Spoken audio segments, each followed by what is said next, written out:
J'avais un mois pour reproduire ce costume et il me reste plus qu'une semaine. Alors la dernière fois, on en était là, et maintenant, on en est là. Et franchement, je suis plutôt content. Donc globalement, pour la tenue, on est bon. Je sais pas si j'aurai le temps de la salir, mais en vrai, je sais même pas si j'en ai vraiment envie. En particulier, la cape, c'est mort. Je la salirai absolument pas. Elle se salira avec le temps, elle se patinera avec le temps, mais je n'y toucherai pas. J'ai l'impression d'être un elfe qui fait du stand-up. Vous avez remarqué, les nains, ces gros fils là.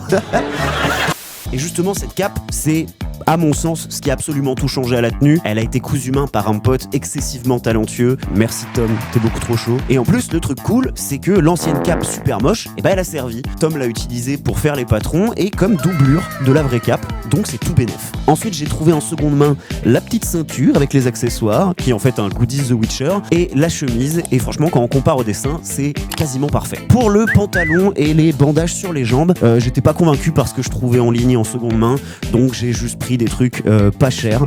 Franchement, c'est fine. Voilà, il n'y a pas grand chose à en dire. Et pour les chaussures, en fait, j'ai juste laissé tomber parce que c'était clairement hors budget et il était hors de question que je passe tout un week-end à me trimballer avec des chaussures de déguisement à 20 balles. Donc je serai un alphelin en Doc Martens complètement défoncé par cette créature.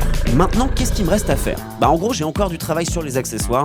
J'aimerais bien teindre la ceinture en noir et puis faire les potions qui vont avec, comme celle du giveaway d'avril. J'ai aussi commencé à fabriquer mon petit grimoire en essayant de me rapprocher le plus possible de celui de l'illustration.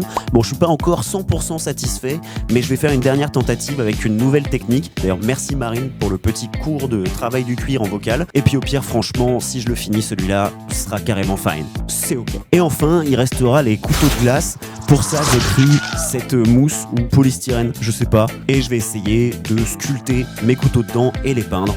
Affaire à suivre. Voilà, j'ai encore beaucoup de taf et très peu de temps pour terminer, donc clairement les vidéos tuto sortiront après l'événement. Je vous ferai aussi sûrement une vidéo débrief de mon premier GN, et puis une vidéo de présentation plus en détail du personnage et de son histoire, évidemment. J'en profite aussi pour m'excuser, je sors pas beaucoup de vidéos en ce moment, j'ai beaucoup de projets trop stylés en préparation, mais j'arrive pas à tout gérer de front. Donc voilà. En tout cas, déjà, merci pour vos retours. On est presque 10 000 petits cubes et tellement de personnes adorables, bienveillantes, talentueuses dans le tas. Je suis vraiment honoré de voir se créer doucement cette commu. Et puis j'espère que ce que je suis en train de vous préparer vous plaira. Voilà, on se retrouve très vite pour une nouvelle vidéo. Et bisous!